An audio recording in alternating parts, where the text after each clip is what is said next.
18h30 sur Al-Oula, ravi de vous retrouver pour cette nouvelle édition à la une ce soir.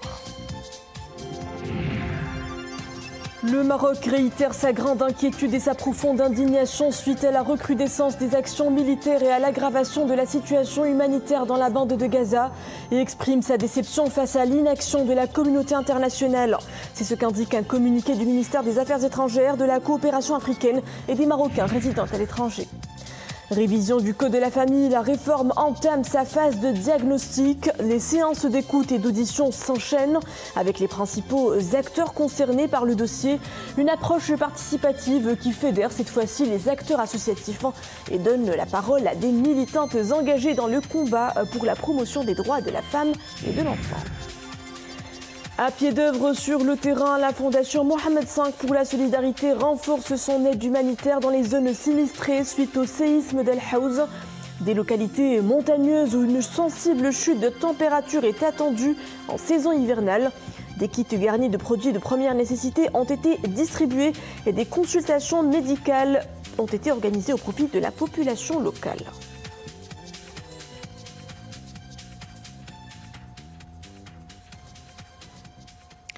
Bonsoir. Crise humanitaire à Gaza. Plus de 3 semaines après le déclenchement des affrontements militaires, les frappes israéliennes s'accentuent de manière aléatoire contre les installations civiles, faisant des victimes par milliers parmi les femmes et les enfants palestiniens.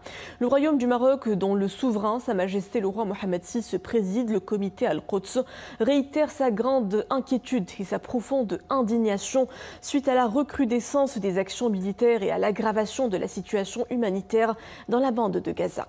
C'est ce qu'indique dans un communiqué le ministère des Affaires étrangères, de la coopération africaine et des Marocains résidant à l'étranger. Les grandes lignes en compagnie de Boubkar Nabret. Dans ce communiqué, le ministère des Affaires étrangères, de la coopération africaine et des Marocains résidant à l'étranger précise que plus de 3 semaines après le déclenchement des affrontements militaires, les civils sont toujours pris pour cible, faisant des milliers de victimes parmi les enfants et les femmes et des dizaines de milliers de blessés, de sans-abri et de disparus, ajoutant que les lieux de culte, les hôpitaux et les camps de réfugiés sont toujours bombardés, le dernier en date étant le camp de Jabalia. Les tirs de missiles et d'obus s'accentuent de manière aléatoire contre les installations civiles, obligeant plus d'1 million de personnes à se déplacer et privant la population d'eau, d'électricité et de carburant, générant ainsi une situation humanitaire catastrophique, ajoute le communiqué. Le Royaume du Maroc affirme que tous ces actes d'escalade israéliens sont en contradiction avec le droit international humanitaire et les valeurs humaines communes et alerte d'une propagation du conflit à l'intérieur des territoires palestiniens et de l'élargissement dangereux du périmètre de la violence pour toucher les zones voisines, menaçant ainsi la sécurité et la stabilité de toute la région, souligne le ministère des Affaires étrangères, de la coopération africaine et des Marocains résidant à l'étranger dans son communiqué. Le Maroc ne peut qu'exprimer son regret et sa déception face à l'inaction de la communauté internationale, à la non-prise par le Conseil de sécurité de ses responsabilités et à l'incapacité des pays influents de mettre un terme à cette situation catastrophique. Tout en réitérant son soutien à l'autorité nationale palestinienne et à ses institutions nationales sous la conduite de son Excellence le président Mahmoud Abbas, le Royaume du Maroc, sous la conduite de Sa Majesté le roi, que Dieu le préserve, appelle à une désescalade conduisant à un cessez-le-feu et à l'ouverture de couloirs humanitaires à même de faciliter l'entrée des aides de manière rapide, durable et sans entrave, ainsi qu'à la libération des prisonniers et des détenus, avec l'obligation d'ouvrir une perspective politique à la question palestinienne permettant de relancer la solution à 2 États, telle que convenue par la communauté internationale, conclut le ministère des Affaires étrangères, de la coopération africaine et des Marocains résidant à l'étranger dans son communiqué. Les positions du Royaume du Maroc sous le leadership de Sa Majesté le roi Mohamed VI soutenant les droits du peuple palestinien à l'établissement d'un État indépendant avec Al-Quds comme capitale, salué par le conseiller du président palestinien pour les affaires religieuses. Mahmoud El-Habash a notamment salué la position exprimée aujourd'hui par le Maroc au sujet de l'actuelle escalade dans la bande de Gaza. Une position, je cite, en phase avec l'orientation internationale rejetant l'agression et soutenant les droits du peuple palestinien. Cette position constitue aussi un soutien moral et politique à la direction et au peuple en Palestine et à leur détermination à établir un État indépendant, à préserver les droits du peuple palestinien et à mettre fin aux agressions récurrentes qui le ciblent, poursuit le conseiller du président palestinien pour les affaires religieuses. Les travaux hebdomadaires du Conseil de gouvernement également à la une de l'actualité. À l'ordre du jour de la réunion de l'exécutif ce jeudi, le programme d'aide sociale directe initié par Sa Majesté le Roi. Le Conseil a adopté le projet de loi relatif au régime d'aide sociale directe, un texte de loi qui intervient après la mise en œuvre effective du premier volet du chantier de la protection sociale relatif à la généralisation de l'assurance maladie obligatoire de base et en concrétisation des hautes orientations contenues dans le discours adressé par Sa Majesté le Roi au Parlement et dans lequel le souverain avait souligné la nécessité d'opérationnaliser ce programme avant la fin de l'année. Pour réussir sa mise en œuvre, le Conseil du gouvernement a examiné un projet de loi relatif à la création de l'Agence nationale de soutien social. Le chef de gouvernement a indiqué que cette année verra le lancement du programme d'aide sociale directe, une aide d'une valeur de 500 dirhams pour chaque famille ciblée, quelle qu'en soit la composition. Aziz Arnouch a par ailleurs rappelé le lancement hier en application des hautes directives royales de l'opération de distribution de la deuxième tranche de 2500 dirhams des aides financières destinées aux familles touchées suite au séisme d'El Haouz. Sachant que la première tranche de 20 000 dirhams de l'aide destinée à la reconstruction des logements totalement ou partiellement effondrés sera mise à la disposition des bénéficiaires mardi prochain en vue d'accompagner l'avancement des travaux de construction. Autre dossier sur la table de l'exécutif, le chantier royal d'aide au logement avec l'adoption du projet de décret définissant les formes de l'aide de l'État au logement et les modalités de son octroi aux acquéreurs de logements destinés à la résidence principale. Un texte qui définit également les formes de soutien et les bénéficiaires en fonction de la valeur de vente du logement, objet de l'aide financière, ainsi que les montants de l'aide qui varient selon la valeur de vente du logement. Une plateforme numérique sera mise en place pour la gestion et l'approbation des dossiers de demande d'aide. Également, à l'ordre du jour de ce Conseil, l'approbation du projet de décret relatif à l'établissement de la carte judiciaire du Royaume, un projet qui s'inscrit dans le cadre de la mise en œuvre des dispositions de la loi relative à l'organisation judiciaire et à la détermination des sièges des tribunaux de première et de deuxième instance et de leur cercle de compétences locales.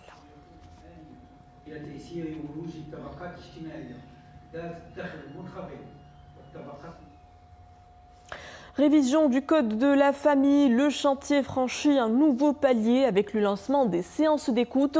Une deuxième phase des séances d'audition a eu lieu aujourd'hui. Des réunions destinées cette fois-ci aux acteurs de la société civile qui ont été invités à présenter leurs visions et leurs expériences, ainsi que leurs préoccupations, les préoccupations de leurs membres sur les questions sociales concernées par la révision. Ces séances augurent d'une bonne entame du travail de cette instance en vue de mettre en application les hautes directives de Sa Majesté le Roi Mohammed VI conformément aux référentiels et aux fondements contenus dans la lettre royale. Zakia Belkas, Nisrina Oustar. La séance s'est déroulée dans de très bonnes conditions et dans un climat responsable. Les participantes ont dressé un diagnostic sans complaisance de la réalité de la famille marocaine et des problèmes qui se posent au sein de la société.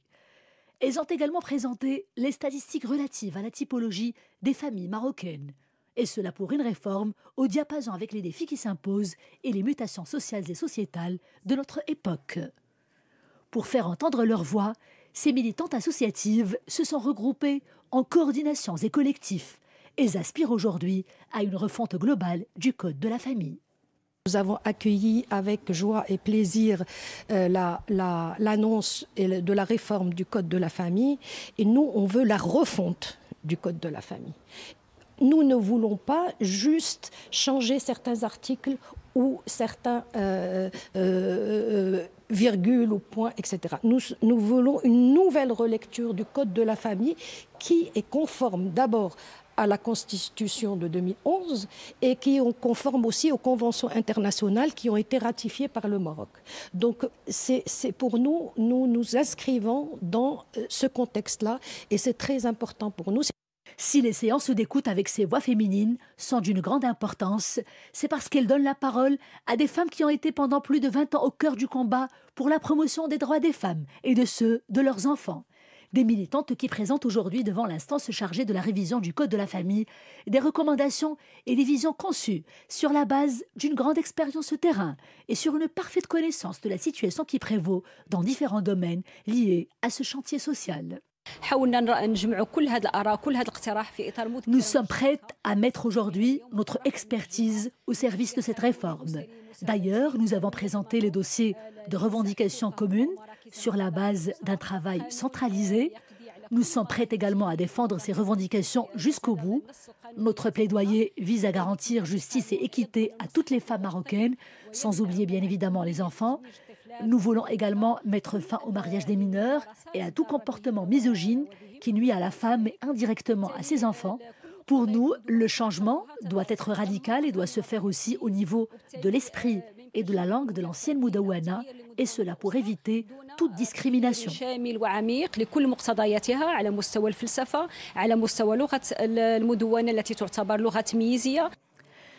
Dans la lettre royale adressée au gouvernement, Sa Majesté a pour rappel affirmé qu'il est nécessaire de revoir le Code de la famille avec une dynamique de changement vertueuse, d'instaurer une conception nouvelle d'égalité et de l'équilibre familial et d'ouvrir surtout la voie à une avancée sociale considérable afin de corriger les dysfonctionnements et les lacunes précédemment révélés.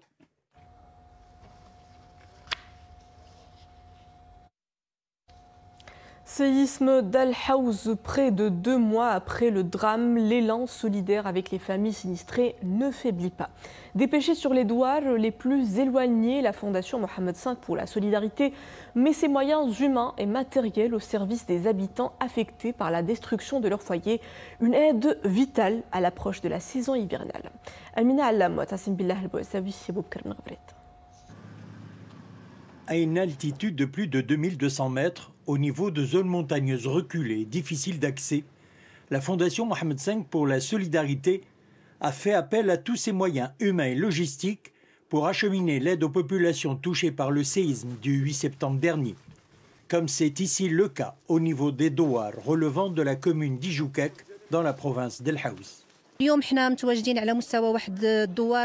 sommes au douar An-Namr et Zaouiet Amslan, parmi les zones dont l'accès par voie routière demeure difficile. C'est la raison pour laquelle la Fondation Mohamed V pour la solidarité, en coordination avec les forces armées royales et la gendarmerie royale, a veillé à la mobilisation des moyens logistiques importants et nécessaires afin d'acheminer les aides aux populations concernées. Les équipes médicales mobiles poursuivent également leurs actions sur le terrain pour offrir les soins nécessaires aux habitants de ces régions afin de leur permettre de surmonter l'impact de cette catastrophe naturelle. L'aide octroyée par la Fondation Mohamed V pour la solidarité concerne quelques 346 bénéficiaires parmi les habitants de ces zones montagneuses. La région connaît une forte chute du mercure en cette saison hivernale.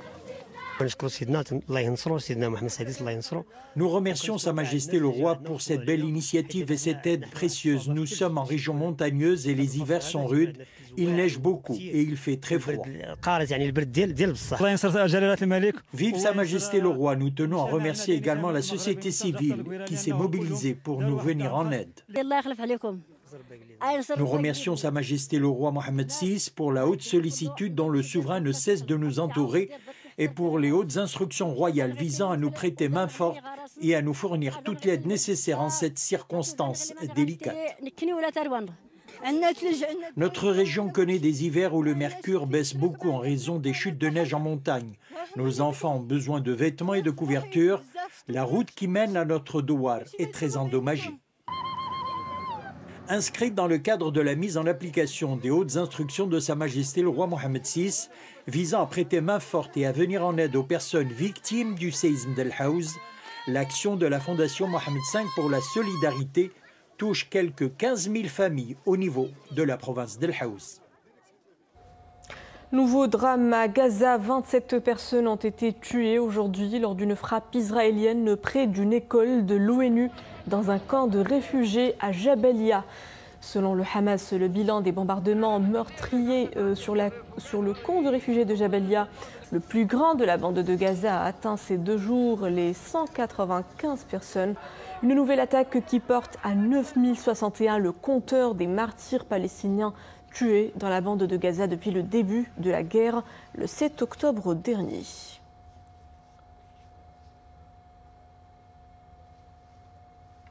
L'Europe ravagée par un autre événement météorologique extrême, la tempête Ciarán a frappé aujourd'hui l'ouest du vieux continent, faisant au moins 5 morts. Le secteur des transports a été particulièrement perturbé. La tempête Ciarán a entraîné notamment l'interruption d'une partie du trafic ferroviaire en Flandre. Le trafic maritime a également été interrompu pour la journée dans la zone portuaire d'Anvers. Et l'aéroport de Bruxelles enregistre des perturbations. En France, plus d'1 million de foyers ont été privés d'électricité. Braquons à présent les projecteurs sur un fléau qui menace les sociétés modernes avec la prolifération des réseaux sociaux. Je vous parle du cyberharcèlement. Beaucoup de jeunes en souffrent en silence, des violences en ligne massifiées depuis quelques années. Pour lutter contre ce phénomène qui prend de plus en plus d'ampleur, une seule solution, la mobilisation et surtout la dénonciation. Société civile et institutions publiques travaillent main dans la main de concert avec le Conseil de l'Europe à Rabat pour stopper l'hémorragie. Une campagne nationale de lutte est lancée. Abdelhamid Jebran, Hassan Silla et Oumay Marmli. C'est un fléau qui hante nos sociétés modernes, le cyberharcèlement. Ce déferlement de haine virtuelle aux conséquences bel et bien réelles. Des insultes et des menaces qui proviennent du net pour s'immiscer au cœur des maisons des victimes. Une violence que l'on retrouve en masse en milieu scolaire. Cette campagne nationale de prévention contre la cyberviolence et le cyberharcèlement lève le voile sur ce phénomène aux conséquences graves sur la santé psychologique et mentale des victimes.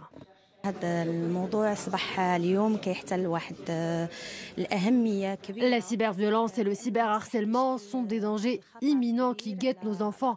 Les conséquences sont très dangereuses. Solitude, dépression et agressivité. Cela impacte aussi fortement la scolarité des enfants. Nous nous battons justement pour éviter ces dérives désolantes. Cette campagne met l'accent sur l'importance du signalement comme mécanisme de lutte contre le cyberharcèlement et la cyberviolence. Le Maroc fait un pas de géant dans la lutte contre ce fléau. Déjà, en 2021, le Royaume était le premier en Afrique du Nord à lancer un portail de signalement de ces gestes condamnables par la loi. On est ici réunis aujourd'hui pour le lancement de la 3e campagne de sensibilisation contre la cyberviolence et le cyberharcèlement contre les enfants. Et c'est une thématique d'une importance extrême puisque c'est nos enfants qui sont la population la plus démunie, la plus vulnérable face à ce type de violence sur les nets qui a augmenté de façon exponentielle, surtout à partir de la pandémie. À l'issue de cette journée, plusieurs actions de sensibilisation seront menées. Table ronde et activités de mise en lumière des dangers de ce fléau. De quoi alerter le personnel de l'école sur certains agissements qui couvrent ce mal sournois, comme le sarcasme, les injures et l'isolement de certains élèves.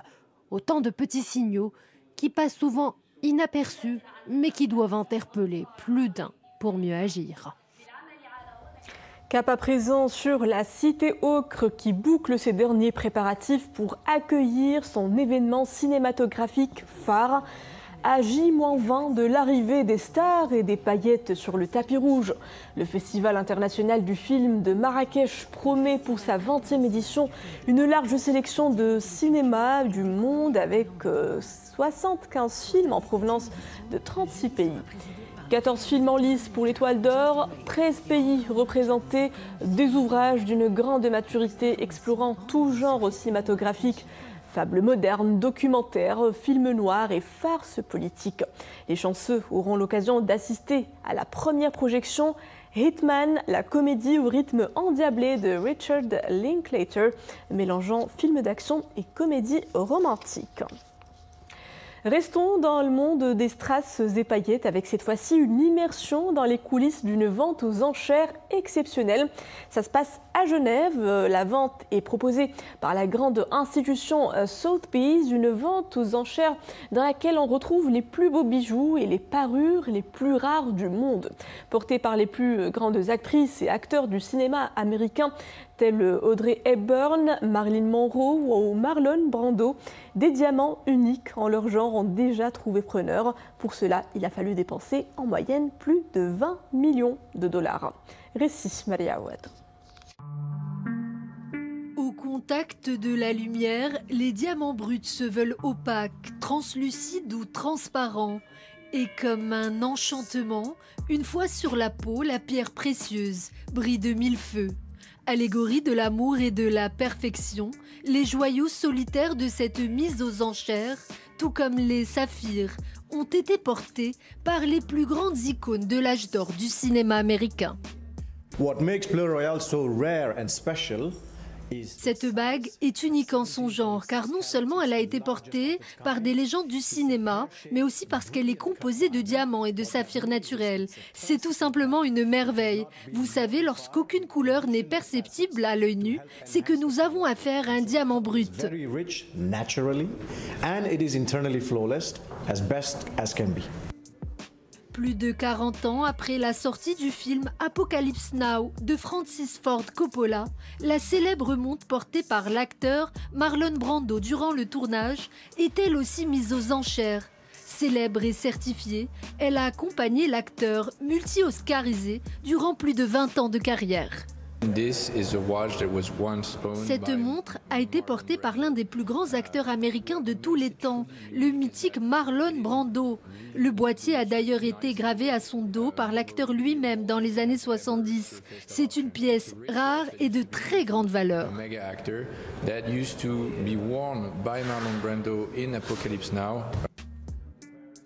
Les diamants sont les seules beautés qui ne se fanent jamais, disait Audrey Hepburn dans son rôle devenu culte, Diamant sur canapé, et dans lequel elle portait cette magnifique parure. Un ras du cou, orné de perles, de saphirs ronds et de diamants circulaires, le tout serti dans l'or blanc, 18 carats. Ce qu'il y a d'extraordinaire avec cette parure, c'est qu'elle a été portée par une icône du cinéma qui est devenue l'égérie de la joaillerie. C'est un diamant d'exception porté par une diva exceptionnelle. Voilà pourquoi elle est estimée à environ 30 millions de dollars. Immanquablement associé à l'âge d'or du cinéma hollywoodien, l'art de la joaillerie s'inscrit dans l'histoire du patrimoine culturel américain. Il était une fois une vente aux enchères extraordinaire composée de 200 joyaux qui n'ont absolument rien perdu de leur superbe. Avant de vous quitter, cette alerte météo de fortes rafales de vent avec chasse poussière locale sont attendues à partir de demain. À partir de ce soir et demain encore à Tétouan, Al-Husseima, Mdir Fnedek, Fahsanjra, Asela, Chefchaouen, Taourir, Oujdan, Gad, Gersif, Boulman, Taza, Driwish et Birkan. Le vent y soufflera jusqu'à 90 km par heure. Prudence donc si vous êtes au volant ce soir et pendant la journée de demain. La Société nationale des autoroutes du Maroc invite à la vigilance tous les usagers des axes autoroutiers Rabat-Tanger, Fès, Oujda et appelle donc à se renseigner sur les conditions de circulation avant tout déplacement. Et c'est ainsi que s'achève cette édition. Merci à vous de l'avoir suivi. Le retour de l'information en langue arabe est à 20h30. Sur Al-Oula.